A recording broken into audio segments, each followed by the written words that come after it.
اللہ اللہ اللہ اللہ اللہ اللہ اللہ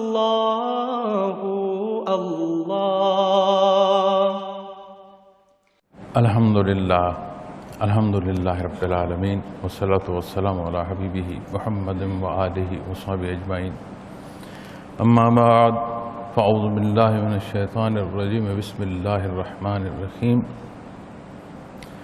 ذالکم اللہ ربکم لا الہ الا هو خالق کل شیء فاعبدوہ وهو علی کل شیء وکیل۔ اللہم سبحانک لا علم لنا الا ما علمتنا انک انت العلیم الحکیم۔ مولایا صلی وسلم دائما ابدا علی حبیبک من زانت بہ السرور۔ معزز سامعین کرام، السلام علیکم ورحمۃ اللہ وبرکاتہ۔ یہی ہے اللہ تمہارا پروردگار، اس کے سوا کوئی عبادت کے لائق نہیں، ہر چیز کا پیدا کرنے والا ہے، بس اسی کی عبادت کرو، اور وہ ہر چیز کا کارساز ہے۔ سبحان اللہ۔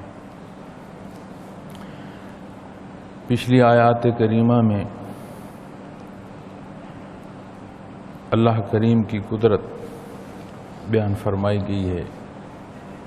قدرت کاملہ کا اظہار فرماتے ہوئے پھر ارشاد فرمایا، جب یہاں اس تخلیق کے حوالے سے کہ وَخَلَقَ كُلَّ شَيْءٍ، کہ جو مخاطب ہے جسے راہ ہدایت عطا فرمائی جا رہی ہے، جس کے لیے نبی کریم صلی اللہ علیہ وسلم کو مبعوث فرمایا گیا ہے، ہر شے کی تخلیق اللہ کریم نے فرمائی ہے۔ وَخَلَقَ كُلَّ شَيْءٍ، اس میں یہ بنی نوع انسان بھی داخل ہے اور شامل ہے۔ اور کسی شے کا پیدا فرمانا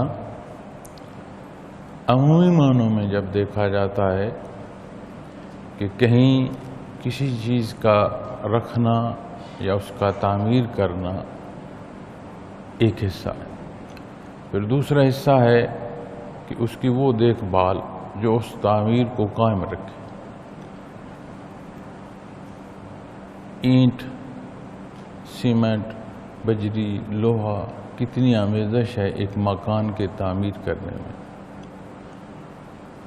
ظاہری حصوں میں بے جان شے ہے، پتھر کی طرح مضبوط ہو جاتی ہے، لیکن اگر ایک مکان کی دیکھ بھال نہ ہو، اسے آپ تالا لگا دیں اور کچھ عرصہ اس میں کوئی داخل نہ ہو، تو وہی پتھر کی دیواریں ٹوٹ پھوٹ کا شکار ہونا شروع ہو جاتی ہیں، وہی مضبوط سیمنٹ جو ہے وہ اکھڑنا شروع ہو جاتا ہے، اور کچھ عرصہ بعد وہ مکان رہنے کے قابل نہیں رہتا۔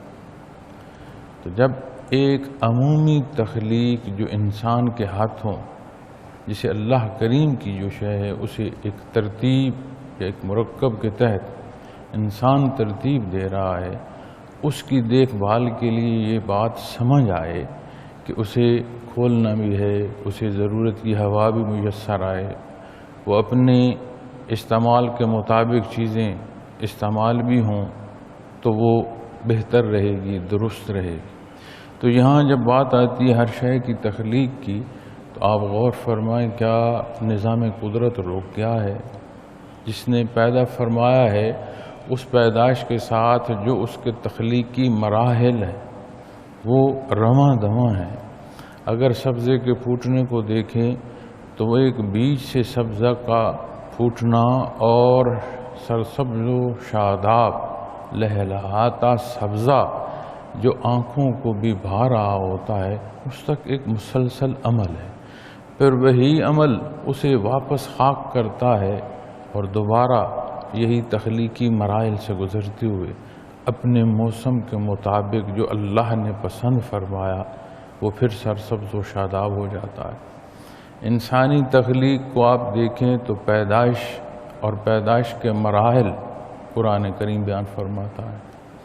ان مراحل سے گزرتا ہوا انسان جب دار دنیا میں داخل ہوتا ہے تو اس تخلیقی مراحل کو اختتام نہیں ہوتا، جوں جوں بلوغت کو جا رہا ہے، جوں جوں وجود کی توانائی طاقت بڑھتی چلی جا رہی ہے، جوں جوں ذہنی استعداد بڑھتی چلی جا رہی ہے، جوں جوں اشیاء کے علوم جانتا چلا جا رہا ہے، اور اگر زندگی اتنی ہے کہ ضعیفی کو جا رہا ہے تو وہی جسے اس نے جانا اور دوسروں کے جاننے کا سبب بن رہا ہے، انہی امور کے متعلق ضعیفی میں پھر سوال کر رہا ہوتا ہے کہ یہ کیا ہے۔ ایک تخلیقی مرحلہ رکتا نہیں ہے، اللہ نے تخلیق فرمایا، پھر مسلسل رحمت باری تعالیٰ جو ہے اسے جہاں جب تک اس نے قائم رکھنا ہے اس وقت تک اس کے قیام کا سبب ہے۔ ایک مکان اگر نہ کھولا جائے تو ٹوٹ پھوٹ کا شکار ہو جاتا ہے۔ حضرت انسان تو یہ جو نظام کائنات رواں دواں ہے خود سے پیدا ہو گیا ہے، اور کیا یہ خود سے چل رہا ہے؟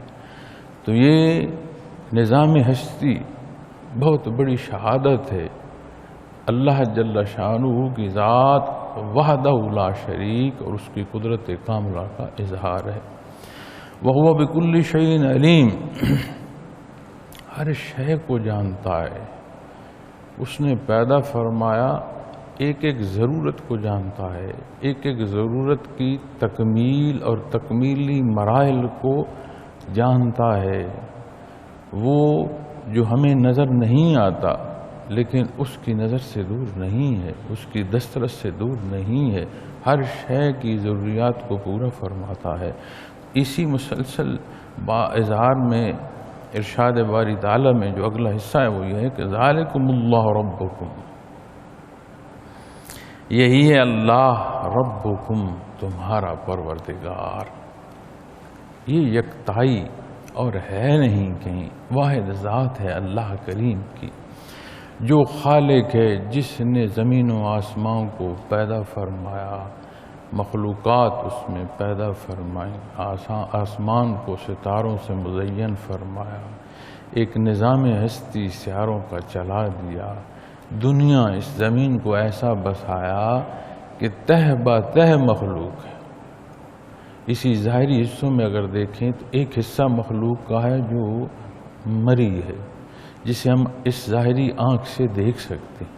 یہیں بسنے والوں میں دوسری جو مکلف مخلوق ہے جنات، وہ غیر مری ہے، اس آنکھ سے اسے نہیں دیکھا جا سکتا۔ ایک ہی سطح زمین پر ایسی طے ہے کہ ایک حصہ جو ظاہری طور پر جس کا وجود ہے اور ایک حصہ ایسا ہے جو غیر مری ہے لیکن اس کا وجود ہے، اس کی اپنی شان قدرت۔ پھر اس زمین کو جو تہ با تہ زمین ہے، اس میں تہ با تہ مخلوقات رب کائنات نے پیدا فرمائی۔ کتنی ہی بار یہ چیز تجربے میں آئی ہے کہ جب زمین کھودی جاتی ہے اس میں کتنے حشرات الارض ہیں، کتنی قسم کی مخلوق ہے، کس مخلوق کا کتنا وقت ہے، اس کی پیدائش اور اس کے تخلیقی مراحل کیا ہیں، اس کی ضروریات کیا ہیں، اس کی خوراک کہاں سے کیسے پوری ہو رہی ہے، بے حد و حساب ایک نظام ہے۔ اور آپ غور کریں کہ زمین وہی ہے، سطح زمین پر جو مخلوق بس رہی ہے اس کی ضروریات بھی وہی زمین پوری کر رہی ہے، اور اس کی آغوش میں، اس کے سینے میں جو مخلوق اللہ نے بسائی ہے یہ اس کی بھی ضروریات پوری کر رہی ہے۔ اور کہیں اس کا سینہ چاک ہوتا ہے تو ابلتا اور کھولتا لاوا نکلتا ہے، اور یہ نہیں سمجھ آ سکتی کہ اس جلانے والی شے کے اندر کیسے مخلوق اللہ نے پیدا کر دی۔ وہیں سے ضروریات پوری ہو رہی ہیں۔ آپ دیکھیں کہ دیہی علاقہ، اس کی جو زمین ہے، اس کی جو چراگاہیں ہیں، انسان کی ضروریات مال مویشی کے چرانے کے تحت پوری کر دی۔ اسی زمین کے سینے میں معدنیات ہیں، کتنی ہی مخلوق ہے جن کے رزق کا وہ معدنیات سبب بن گئی۔ ان ساری حصوں کو دیکھتے ہوئے کوئی یہ کہے کہ یہ سارا کچھ از خود ہو رہا ہے تو پھر قاصر ہے وہ دیکھنے سے، قاصر ہے وہ سننے سے، اندھا ہے، بہرا ہے، اس کا دل مردہ ہے، وہ بے جان ہے، چلتی پھرتی لاش ہے۔ کیونکہ اگر حیات ہو تو یہ کیسے انکار کیا جا سکتا ہے؟ ربکم، اس نے ہر شے پیدا فرمائی ہے، تمہارا پروردگار بھی ہے، تمہارا پالنہار بھی ہے، جو کچھ تجھے عطا ہو رہا ہے یہ بھی اس کی شان قدرت ہے، وہی مالک ہے، وہی عطا فرما رہا ہے، یہ اس کی شان ربوبیت ہے کہ جو اس کی ذات کا انکار کر رہا ہے وہ اسے بھی عطا فرما رہا ہے۔ رب العالمین، تمام جہانوں کا پالنہار ہے۔ ہم اپنی مختصر سی زندگی میں اور عارضی اور فانی حیثیتوں میں یہ سمجھنا شروع کر دیتے ہیں کہ ذرا سی بھی کوئی دنیا کی حیثیت ملے تو بے شمار مخلوق کو شاید میں سبب ہوں پالنے کا۔ تو میاں جب تم نہ تھے تو مخلوق کیسے آباد تھی؟ جب تم نہیں رہو گے تو یہ مخلوق کیسے زندہ رہے گی؟ ویسے ہی جب نہ تھے تو جو نظام ہستی چل رہا تھا، نہ ہوگے تو نظام ہستی چلتا رہے گا۔ ویسے جیسے اللہ جل شانہ نے تمہیں ہونا عطا فرمایا، تمہاری زندگی کا ایک مسلسل عمل رواں دواں ہے، ایسے ہی نظام ہستی چل رہی ہے۔ اور ارشادات محمد الرسول اللہ صلی اللہ علیہ وسلم، یہ قرآن کریم، یہ فرقان حمید، یہ حق، یہ کلام ذاتی، یہ اس سے جب تک کوئی استفادہ حاصل نہیں کرتا تو شعوری طور پر ایک ذات کے ماننے تک تو پہنچ سکتا ہے، لیکن وہ حقیقتیں، وہ ضرورتیں جو ہماری ہیں، وہ پہلو جو رب کائنات کو پسند ہیں، یہ ممکن ہی نہیں ہے کہ وہاں تک پہنچے۔ نور ایمان ایسی دولت ہے، ایسی عطا ہے، اس مشت غبار کو وہ نظر عطا فرماتی ہے جو ظاہری آنکھوں سے نہیں دیکھا جا رہا، لیکن یہ بشر نور ایمان کی قوت سے دیکھنا شروع کر دیتا ہے۔ یہ اس پہلوؤں کو سمجھتا ہے جہاں اللہ کے حبیب نبی کریم صلی اللہ علیہ وسلم خوشخبری دے رہے ہیں، یہاں تکلیفی مراحل سے گزرتے ہوئے ان سکھوں کو اور ان عطاؤں کو دیکھ رہا ہوتا ہے جو آخرت میں اسے عطا ہوگا۔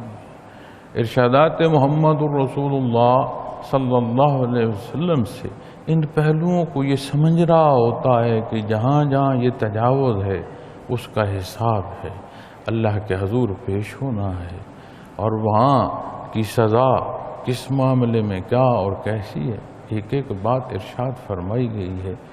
تو نور ایمان اس قابل کر دیتا ہے کہ یہ ظاہری آنکھ سے نہ دیکھتے ہوئے ان حقائق کو دیکھ رہا ہوتا ہے، دنیا کی لذات میں ہوتے ہوئے انہیں رد کر رہا ہوتا ہے، اور اللہ کریم کے حکم پر عمل پیرا ہو رہا ہوتا ہے۔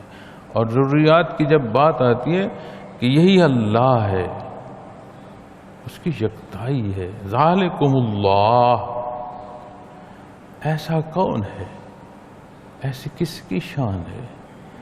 نہ کوئی ہے نہ کوئی ہو سکتا ہے، واحد ذات اللہ کی ہے، تو یہ اس کا حق ہے کہ اس کی عبادت کی جائے، مخلوق کے ذمے ہے کہ اس کی عبادت کی جائے۔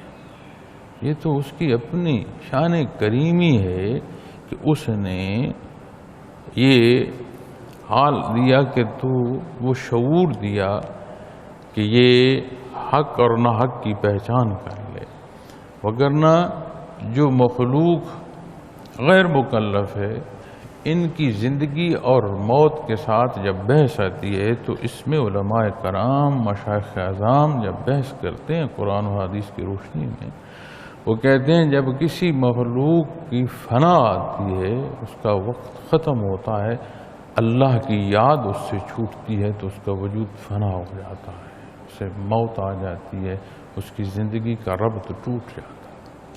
اللہ کریم انہی سانسوں کو، جسے قرآن کریم آخرت اور جنت کے انعاموں میں ایسے اللہ کی یاد بیان فرماتا ہے کہ جیسے تمہاری سانس ہے دنیا میں، ایسے اللہ کی یاد انعام کے طور پر عطا ہوگی جنت میں۔ اگر یہی سانس خالی ہو اللہ کی یاد سے تو اکھڑ جائے تو کون تھا کہ اللہ کی یاد نہ کرتا، اور اپنی سانس کو اس کے نام سے مزین نہ کرتا۔ اس نے دنیا کو امتحان بنایا، اس امتحان میں شان ربوبیت کا بیان فرمایا اظہار کے ساتھ۔ تو یہاں جب یہ فرمایا جا رہا ہے نا کہ ذالکم اللہ، یہی تمہارا اللہ ہے، تو پچھلے حصے میں آیات کے ترجمے اور تفاسیر سے دیکھیں تو سمجھ آتی ہے کہ جیسے اس کی ذات ہے اور ہے کوئی نہیں، اور خالق ایک ہے، وحدہ لا شریک ہے، باقی جو کچھ ہے وہ مخلوق ہے، جسے اپنے ہونے نہ ہونے کا اختیار نہیں ہے، اس کی عبادت کیسے کی جا سکتی ہے؟ یہ اسی کی شان ہے کہ اسی کے ہر حضور رکوع و سجود ہوں، اسی کی تسبیحات بیان ہوں۔ ربکم تمہاری ضروریات پوری فرماتا ہے۔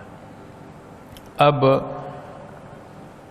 جب یہ ترجمے میں آپ دیکھیں گے ربکم تمہارا پروردگار تمہاری ضروریات پورا کرنے والا، اب ترجمے تک ہی رہیں تو بھی بہت وسعت ہے، تمہاری ضروریات کو پورا فرمانے والی ذات ربکم، پالنہار۔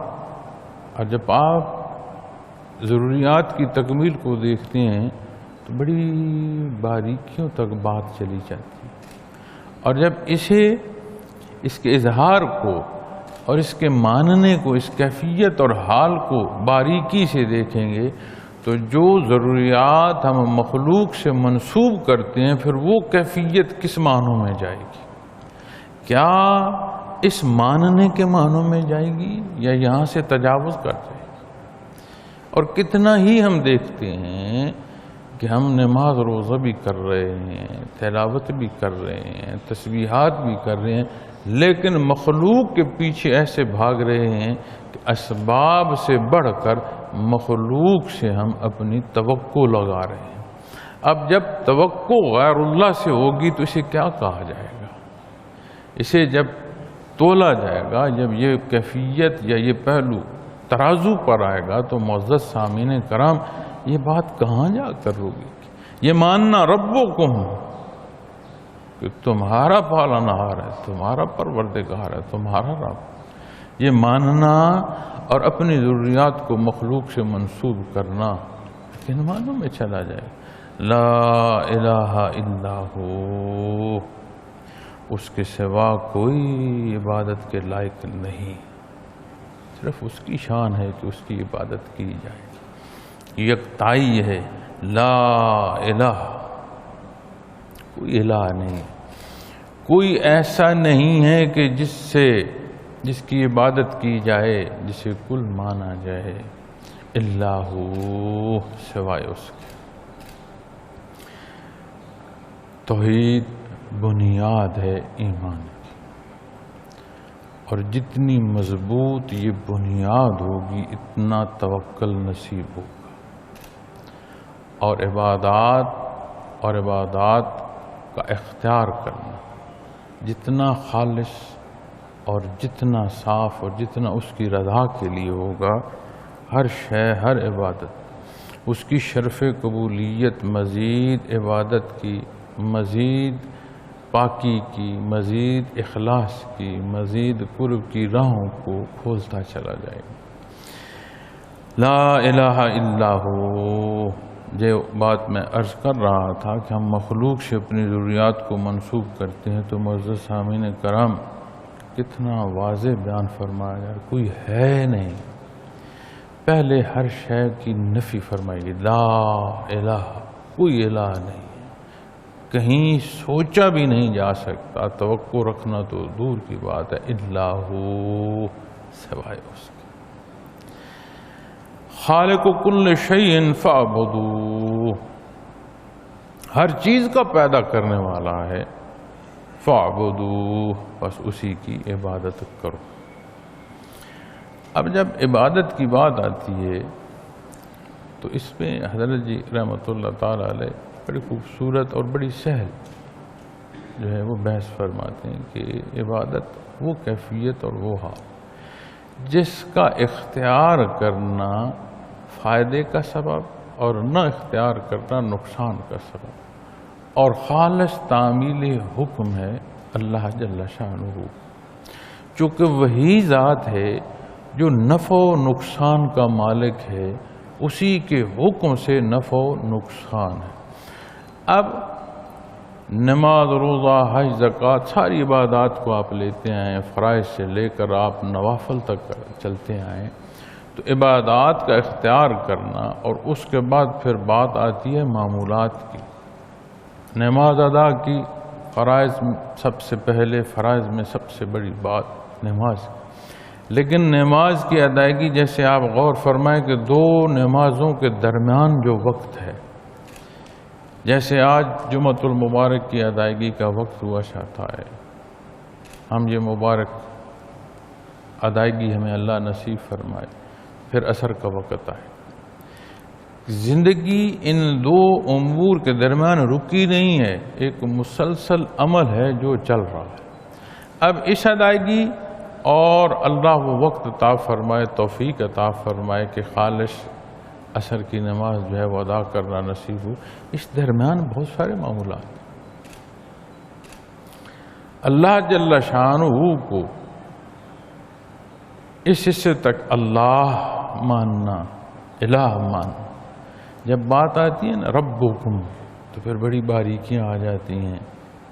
انسان اپنی استعداد جو اللہ کریم نے اسے عطا فرمائی ہے بہتری ورع اور تقوی کے لیے، اسے بروئے کار لا کر ذاتی جو ہے تعمیر اس میں لگ جاتا ہے۔ وہ بنت جو وہ اپنے شعور سے کر رہا ہوتا ہے، وہ سمجھتا ہے میں ہی اسے تعمیر کر رہا ہوں۔ تو یہ دنیا جو اس نے تعمیر فرمائی ہے، اس میں حضرت جی بڑی خوبصورت ایک مثال بیان فرماتے ہیں۔ وہ فرماتے ہیں کہ اگر کسی کو چوٹ لگ جائے، زخم آ جائے، وہ ڈاکٹر کے پاس جاتا ہے، نہ اس ڈاکٹر کے سامنے کوئی خنجر یا چھری ہے اور نہ اس ڈاکٹر کے سامنے کوئی ڈنڈا ہے یا کوئی پتھر ہے۔ وہ چوٹ کو دیکھتا ہے، وہ اپنی سمجھ اور اپنی دانست پر، اپنے علم پر وہ کہتا ہے کہ یہ جو زخم ہے یہ خنجر کا ہے، یا یہ جو زخم ہے یہ کسی ڈنڈا کسی نے مارا ہے، یا یہ جو زخم ہے یہ کسی پتھر یا گولی کا ہے۔ یہ حصے اس کے سامنے نہیں ہیں۔ وہ زخم شہادت دیتا ہے کہ یہ زخم کیسے لگا۔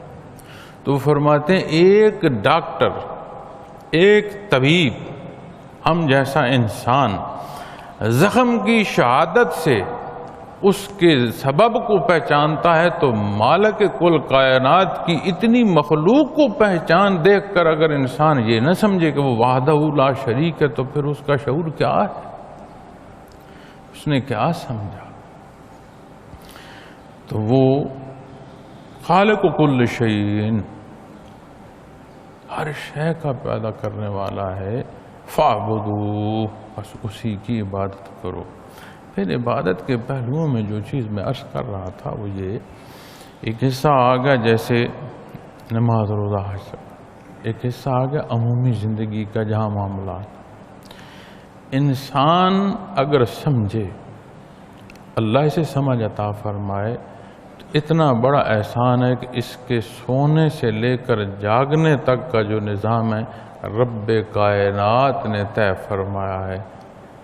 کتنی بڑی بات کہ میرا اٹھنا بیٹھنا میرے اللہ نے پسند فرمایا ہے، اس کی ترتیب اس نے عطا فرمائی ہے کہ اس طرح چلو پھرو، یہ کھاؤ پیو، یہ انداز تخاطب، یہ کلام، اس طرح پہننا اوڑھنا، اس طرح روٹی روزگار، اس طرح کے تیرے معمولات۔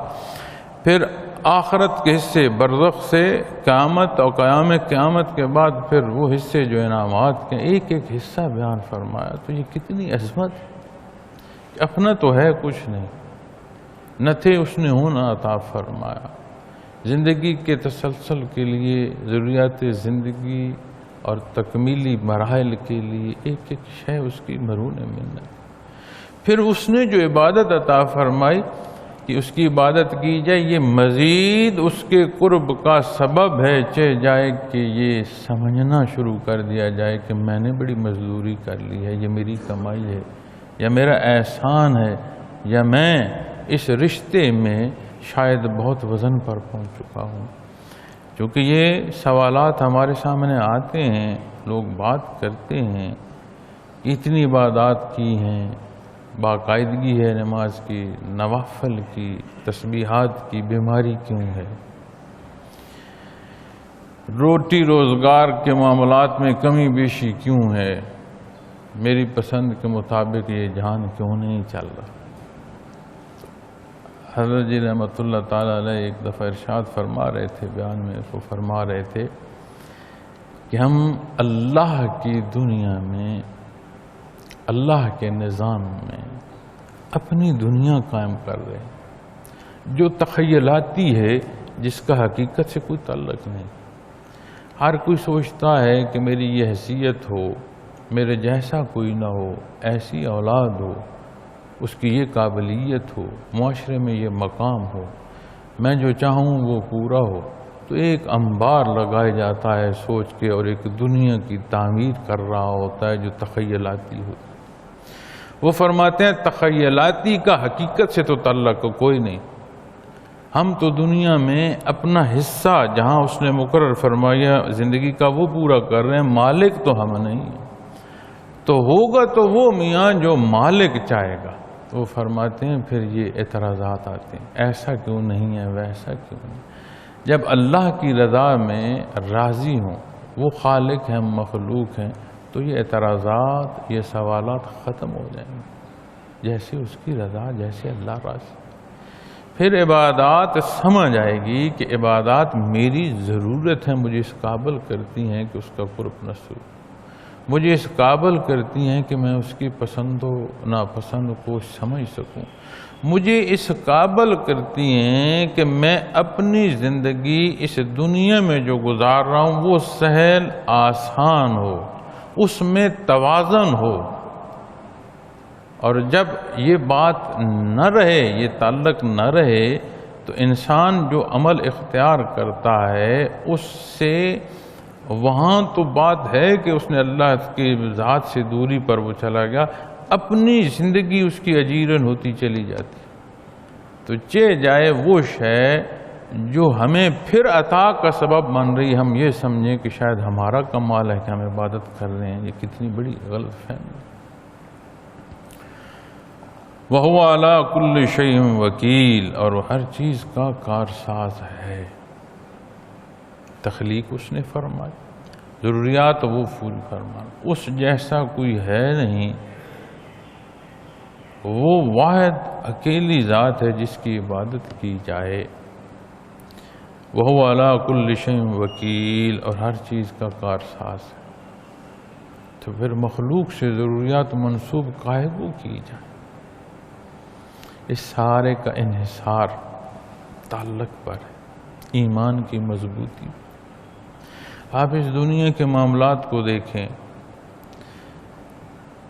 اکثر جب ترویج سلسلہ کے دوروں پر اور سفر پر ہوتا تھا تو کئی بار نجی جو محفل ساتھیوں کے ساتھ ہوتی تھی اس میں یہ بات زیر بحث رہتی تھی کہ یہ جو پروگرامز کا انعقاد ہے، ایک مسلسل عمل ہے، یہ بہت تیز ہے اور بہت مشکل ہے۔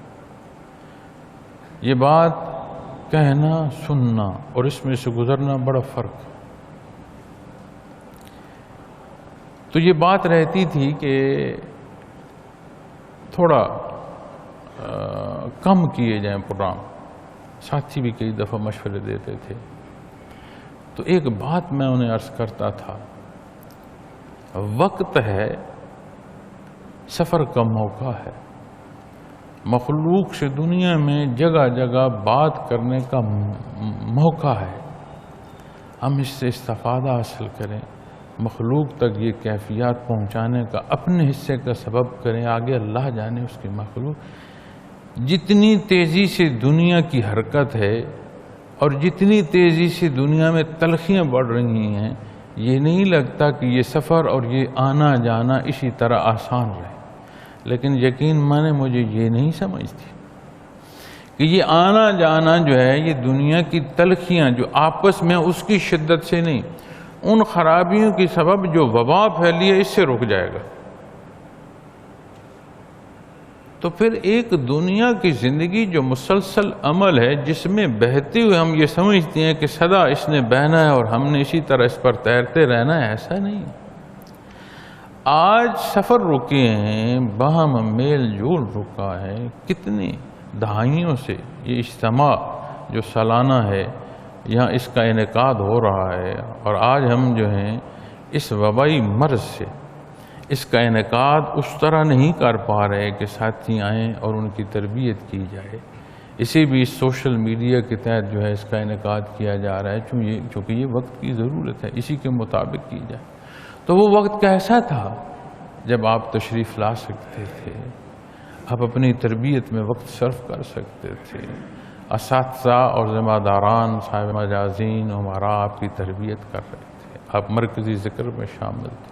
ہم سب کو ایک مرکزی عبادت کی جو ہے نصیب ہونا تھا، اس کی آج صورت کیا ہے؟ کیا ایسے ہم کلام ہو سکتے ہیں؟ کیا یہ سوال و جواب ہو سکتے ہیں؟ کیسے پاس بیٹھ کر اللہ اللہ کی جا سکتی؟ تو دنیا ایک مسلسل عمل ہے، جو وقت میسر آئے اسے ضائع نہ کیا جائے۔ اگر نہیں سفر کیا جا سکتا تو جو بات کی جا سکتی ہے، جو کلام پیش کیا جا سکتا ہے، جو استفادہ حاصل کیا جا سکتا ہے، کیا ہمارے پاس کوئی گارنٹی ہے کہ یہی معاملہ بھی جاری رہے گا؟ ایک مسلسل عمل ہے، ایک سفر ہے جو چل رہا ہے۔ تو میں یہ عرض کروں گا کہ یہ جو انعقاد اس سکرین کے تحت سالانہ اجتماع کا کیا گیا ہے، اس میں جو تربیتی بنایا گیا ایک ٹائم ٹیبل، تو بڑا سہل سا اور آسان سا ہے، لیکن اس سے استفادہ حاصل کرنے کے لیے ایک خالص نیت کے ساتھ اپنی جو محنت ہے اس کی ضرورت ہے۔ اور ساری بات کو ایک بات پر اگر لا کر میں اپنی بات ختم کروں تو وہ ہے ذکر اللہ، لا الہ الا ہو۔ ان باریکیوں کو سمجھنا ہے تو اللہ کی یاد کو اختیار کرو، عبادات کی لذات پانی ہے تو اللہ کی یاد کو اختیار کرو۔ اس دنیا کی تکالیف سے، اس دنیا کی تنگیوں سے راحت حاصل کرنی ہے تو اللہ کو یاد کرو۔ ان وبائی امراض، ملکی اور حالات کی پیچیدگیوں اور ان نزاکت اور ان تکالیف کو، اس میں اگر راحت چاہیے، سکھ اور سکون چاہیے تو اللہ کو یاد کرو۔ اور عجیب حالات ہیں ہمارے کہ ایک بد نظمی ہے کہ شے ہے میسر نہیں ہو سکتی۔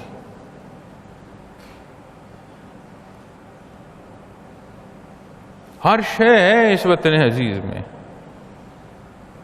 کون سی شے میسر ہے؟ کیا عجیب سن۔ اور دکھ یہ ہے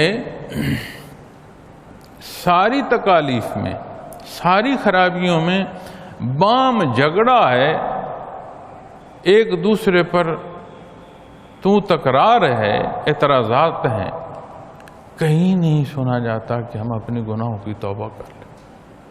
میں نے نہیں سنا، میں گناہگار نے ملک کی مباحثوں میں یہ نہیں سنا۔ ذرائع ابلاغ کتنی قسم کے ہیں، میں نے نہیں سنا کہ کہیں یہ موضوع زیر بحث ہو کہ ہمیں اپنے گناہوں سے توبہ کرنی چاہیے، ہمیں اپنی زندگی کو اتباع محمد الرسول اللہ صلی اللہ علیہ وسلم سے مزین کرنے کی ضرورت، میں نے نہیں سنا۔ تو جب بندہ گرتے گرتے گرتے اتنی کمزوری میں چلا جائے کہ یہ احساس بھی نہ رہے کہ میں توبہ کروں، تو پھر کیسے حالات ایسے ہوں گے کہ ہمیں ٹھنڈی ہوائیں آئیں گی؟ یہ کیسے ہوگا کہ ہمارے معاشرے جو ہیں وہ عدل پر ان کا انحصار ہوگا؟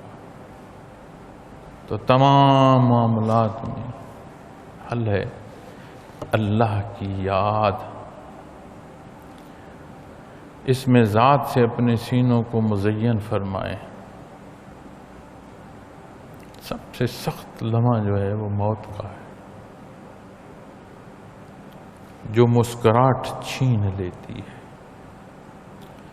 لیکن جن سینوں میں نور ایمان ہو، کتنے ہی چہرے موت کی سختیوں میں مسکراتے ہوئے جان جانے آفرین کے سپرد کر رہے ہوتے.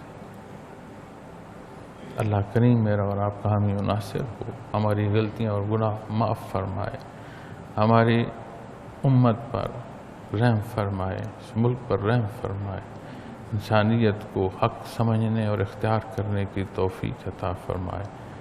وآخر دعوانا الحمدللہ رب العالمین. اللہ اللہ اللہ اللہ اللہ اللہ اللہ اللہ